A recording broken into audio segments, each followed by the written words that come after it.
1960 Finland, जहां पर एक शख्स अपने बेटे के साथ बोर्डम लेक की तरफ फिशिंग करने के लिए जा रहा था कि तभी उसकी नज़र वहां पर बने एक कैंप पर पड़ती है। वो उस कैंप के पास जाकर देखते हैं। वहां पर जाने के बाद उन्होंने जो कुछ देखा उसको देखकर उनकी आंखें फटी की फटी रह गई और वो बड़े घबराए हुए वहां से भागते हैं, जिसके बाद उन्होंने पुलिस के पास फोन कर दिया। तो इन लोगों ने यहाँ पर ऐसा क्या देख लिया था जिसे देखकर ये लोग इतना ज्यादा डर गए थे और इन्होंने पुलिस के पास फोन कर दिया। तो आइए जानते हैं इस केस को पूरी तरह से। नमस्कार दोस्तों, मैं हूं अंकित और आज मैं फिर से हाजिर हूं आप सब लोगों के लिए एक और क्राइम स्टोरी लेकर। अगर आप इस चैनल पर पहली बार आए हैं तो चैनल को सब्सक्राइब कर ले, वीडियो पसंद आए तो लाइक एंड शेयर जरूर करें। और चलिए चलते हैं आज के एक और इंटरेस्टिंग एपिसोड पर।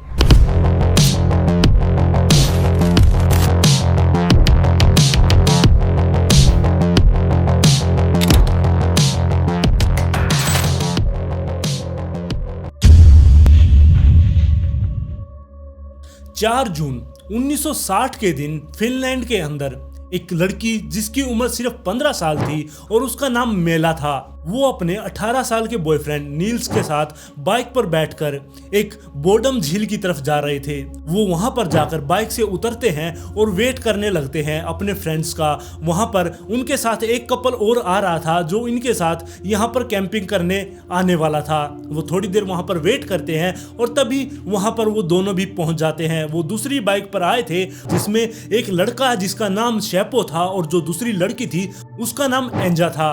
अब ये चारों के चारों यहाँ पर पहुंच चुके थे और ये इसलिए यहाँ पर आए थे क्योंकि जो मेला थी इसका 2 दिन बाद जन्मदिन था और ये 16 साल की होने वाली थी, जिसकी वजह से ये यहाँ पर पार्टी और पिकनिक के लिए आए थे। और ये चारों अब यहाँ पर पहुंच गए, जिसके बाद ये थोड़ा वहाँ पर घूमते फिरते हैं। तभी इन्हें यहाँ पर एक दुकान दिखाई देती है। उस दुकान के पास जाते हैं और दुकान में जाकर मेला ने वहाँ पर जो लेडीज बैठी थी उसने दूसरी तरफ मुंह कर रखा था। उसके पास जाकर मेला ने जैसे ही उस महिला को बुलाया वो एकदम से इनकी तरफ मुड़ती है और मेला को जोर से बोलती है कि क्या चाहिए, जिसकी वजह से मेला बहुत ज्यादा डर गई और वो उससे माफी मांगने लगी। जिसके बाद मेला ने उस महिला से कहा कि हमें कुछ सामान आपकी दुकान से खरीदना है, क्या हम यहाँ से खरीद सकते हैं। उस महिला ने कहा कि हाँ जरूर, यहाँ से तुम खरीद सकती हो। तब मेला ने और उन कपल ने मिलकर वहां से बहुत सारी ड्रिंक वगैरह ले ली और कुछ खाने का सामान लिया। जिसके बाद जो नील्स था उसने वहां पर पेमेंट वगैरह दी और वहां से वो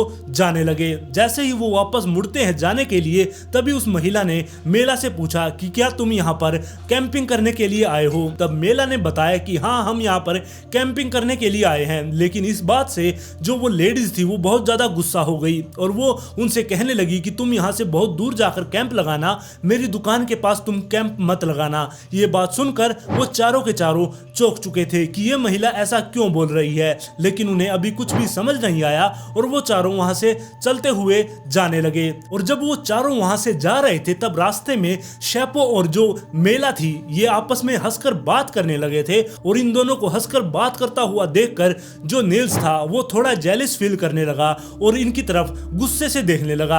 अब मेला समझ चुकी थी कि जो नील्स है वो इस चीज से खुश नहीं है कि वो शैपो से बात करे। अब मेला उसके पास जाती है और नील्स का हाथ पकड़ लेती है। अब वो आपस में बात करते हुए वहां से उस झील की तरफ जाने लगे और वो थोड़ी देर के बाद उस बोर्डम झील के पास पहुंच गए थे और वहां पर जाकर अब वो अपनी कैंप वगैरह लगा लेते हैं। कैंप लगाने के बाद वो बाहर बैठते हैं और रात का टाइम हो चुका था। रात होने के बाद उन्होंने अपने कैंप के पास में ही लकड़ियों से आग जला ली और वहां पर बैठकर वो अपनी ड्रिंक वगैरह करने लगे। थोड़ी देर उन्होंने ड्रिंक वगैरह की, 1 आधा घंटा वो वहां पर बैठे। उसके बाद उठकर वो चारों के चारों झील के अंदर नहाने के लिए चले गए। काफी देर झील में नहाने के बाद वो वापस से अपने कैंप के अंदर आकर बैठ जाते हैं। उन्होंने सिर्फ एक ही कैंप लगा रखा था और उसी के अंदर वो चारों के चारों इकट्ठा बैठे थे। और उस टाइम पर चांद निकला हुआ था और चांद की सीधी रोशनी उस कैंप के अंदर आ रही थी। वो चारों के चारों बैठकर चांद के नजारे ले रहे थे और आपस में बहुत सारी बातें कर रहे थे। और बात करते करते उन्हें कब नींद आ गई उन्हें पता ही नहीं चला और जल्द ही वो चारों के चारों बड़ी गहरी नींद में सो गए। और थोड़ी देर के बाद मेला की एकदम से आंख खुली और वो बैठकर बाहर की तरफ देखने लगी। उसे ऐसा लग रहा था कि इनमें से कोई बाहर गया है, यानी कि जो ये 4 फ्रेंड्स थे, यहाँ पर जो कपल आए थे, इनमें से कोई बाहर गया है। लेकिन वो तीनों के तीनों उसके साथ में ही सोए हुए थे।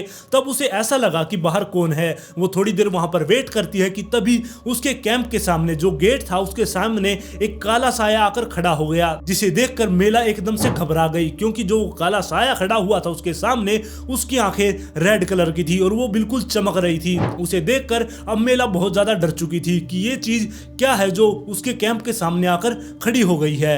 और ये अभी कुछ समझ पाती उससे पहले ही उसका टेंट टूट गया और वो उनके ऊपर गिर गया। और फिर जल्द ही सुबह हो जाती है। सुबह होने के बाद सुबह के 6 बज चुके थे। सुबह के 6 बजे वहां पर 2 शख्स आते हैं जो वहां पर फिशिंग करने के लिए आए थे। वो कैंप से काफी दूर थे, वो वहां पर फिशिंग कर रहे थे। लेकिन जो ये एरिया था जहां पर उन्होंने कैंप लगाया हुआ था, ये एरिया ऐसा था कि यहाँ पर बहुत कम लोग पहुंचते हैं। इसलिए जो ये 2 लोग यहाँ पर फिशिंग करने के लिए आए थे वो थोड़ा इंटरेस्ट ले रहे थे कि ये कौन लोग हैं जो यहाँ पर कैंपिंग करे हुए हैं। लेकिन उन्हें इतना ज्यादा कुछ दिखाई नहीं दिया, वो बस उस कैंप की तरफ देखे जा रहे थे कि तभी उस कैंप की तरफ से एक शख्स भागता हुआ जंगल की तरफ चला गया। लेकिन उस शख्स को ये काफी देर तक देखते रहे, जिसके बाद इनका मन उसकी तरफ से हट गया। इन्होंने अपनी फिशिंग वगैरह की और ये अपने रास्ते चले गए। जिसके थोड़ी देर बाद वहां पर एक शख्स अपने बेटे के साथ उसी साइड जा रहा था। वो फिशिंग करने के लिए उस बॉटम लेक पर आया था और वो उस कैंप वाली जगह से ही होकर जा रहा था कि तभी वो उस कैंप की तरफ जाकर देखता है कि ये कैंप कैसे टूटा हुआ है, ये नीचे कैसे गिरा हुआ है। वो शख्स उस कैंप की तरफ जाता है, वो अपने बेटे को थोड़ा साइड में खड़ा कर देता है और अकेला ही उस कैंप की तरफ बढ़ता है। उस कैंप के अंदर उसने जो कुछ देखा उसे देखकर उसकी आंखें फटे की फटी रह गई और वो वापस से पीछे आता है और अपने बेटे को लेकर वहां से निकल जाता है। और रास्ते में जाते हुए उसे जहां पर भी पहला फोन मिला उस फोन से उसने पुलिस वालों के पास फोन कर दिया और उसने बताया कि यहाँ पर एक ऐसे कैंप है और वो टूटा हुआ है। पुलिस वाले भी वहां पर पहुंच जाते हैं और पुलिस ने वहां पर आकर अब इस कैंप को खोलकर देखा, मतलब कि जो ढहा हुआ कैंप था उसको उठाया और उसके नीचे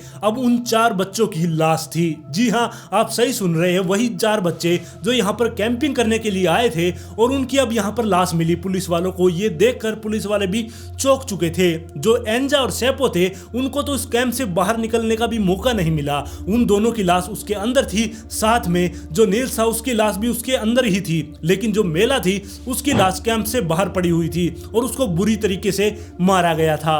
और इन सभी को बहुत बुरी तरीके से पीटा गया, जिसके बाद इनको चाकू मारा गया और इनकी हत्या कर दी गई। और जो मेला थी उसकी डेड बॉडी बाहर टेंट के ऊपर पड़ी हुई थी और जब उसकी ऑटोप्सी की गई तब पता चला कि उसकी कई हड्डियां टूटी हुई हैं, मतलब कि उसको बहुत बुरी तरीके से वहां पर पीटा गया था और 15 बार उसके पेट में चाकू मारा गया, जिसकी वजह से उसकी मौत हो गई थी। और जो उसका बॉयफ्रेंड था यानी कि नील्स, उसके सर पर भी काफी गहरी चोटें आई हुई थी, वो भी मरा हुआ वहां पर पड़ा था। उसका सर बिल्कुल पिलपिला हो चुका था। अब आप इससे समझ सकते हैं कि उसका सर इतना ज्यादा पिलपिला हो गया था, उसके सर पर कितनी बार वार किया गया होगा। और थोड़ी देर के बाद पुलिस वाले वहां पर अपनी जांच शुरू कर देते हैं और ये पता लगाने की कोशिश करते हैं कि ये सारे बच्चे थे कौन और इनकी हत्या यहाँ पर क्यों की गई। और जब वो पुलिस वाले वहां पर तहकीकात कर रहे थे कि तभी उन्हें दबी आवाज में किसी की कराहने की आवाज सुनी और ये कराहने की आवाज किसी और की नहीं बल्कि नील्स की थी। जी हाँ, नील्स अभी तक जिंदा था। पुलिस वाले ये देखकर चौंक चुके थे कि इसके सर पर इतना ज्यादा वार किया गया, इसका सिर पिलपिला हो चुका है, तब भी ये जिंदा कैसे है। पुलिस वालों ने जल्द ही उसको संभाला और उसको हॉस्पिटल में भेज दिया। और जब पुलिस वालों ने और यहाँ पर जांच की तब पुलिस वालों को ऐसा लगा कि इनकी हत्या चोरी के इरादे से की गई है, यहाँ पर लूटपाट हुई है, क्योंकि इनके पैसे और इनकी घड़ी यहाँ से चोरी की गई थी। और कुछ चीजें ऐसी भी थी जिनकी कोई सेंस ही नहीं बन रही थी, उनको चोरी करने का कोई मतलब ही नहीं था, क्योंकि जो ये दोनों कपल आए थे ये अपनी अपनी बाइक पर आए थे और इन दोनों बाइकों से चाबी भी गायब थी और साथ में जो नील्स था उसके जूते भी गायब थे।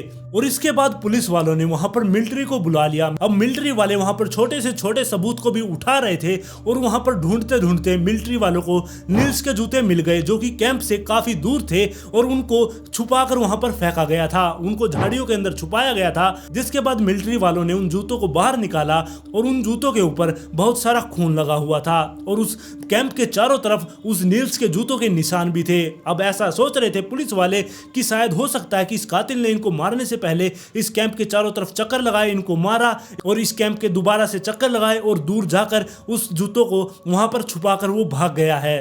और दूसरी तरफ जो नील्स था वो हॉस्पिटल के अंदर एडमिट था, लेकिन उसकी हालत बहुत ही ज्यादा खराब थी। वो बोलने की हालत में नहीं था क्योंकि उसके जबाड़े की भी हड्डी टूटी हुई थी, साथ में उसके दिमाग पर भी इतनी गहरी चोट मारी गई थी जिसकी वजह से वो कुछ भी बोल नहीं पा रहा था और उसे बोलने के लिए ठीक होना जरूरी था। फिर वो दिन भी आया जिस दिन नील्स बिल्कुल ठीक हो गया। ठीक होने के बाद भी उसे उस दिन की कोई भी घटना याद ही नहीं थी। कई बार ऐसा देखा गया है कि दिमाग पर चोट लगने की वजह से कई बार मेमोरी लॉस हो जाती है और कुछ ऐसा ही नील्स के साथ हुआ। उसकी दिमाग की मेमोरी उस टाइम की चली गई थी, उसे कुछ याद नहीं आ रहा था कि उस टाइम पर क्या हुआ था, लेकिन उसे एक दृश्य याद था जो उसने भी देखा था। मतलब कि जो मेला ने वो शख्स देखा था, वो परछाई देखी थी जिसकी आंखें लाल कलर की थी, उस छाया को नील्स ने भी देखा था और इस बारे में नील्स ने पुलिस वालों को बता दिया था। लेकिन बाकी की कोई भी घटना नील्स को याद नहीं थी। और इसके बाद जो वो दो शख्स वहां पर फिशिंग करने के लिए आए थे सुबह 6 बजे, उन्हें भी पता चल जाता है कि वहां पर कैंप के अंदर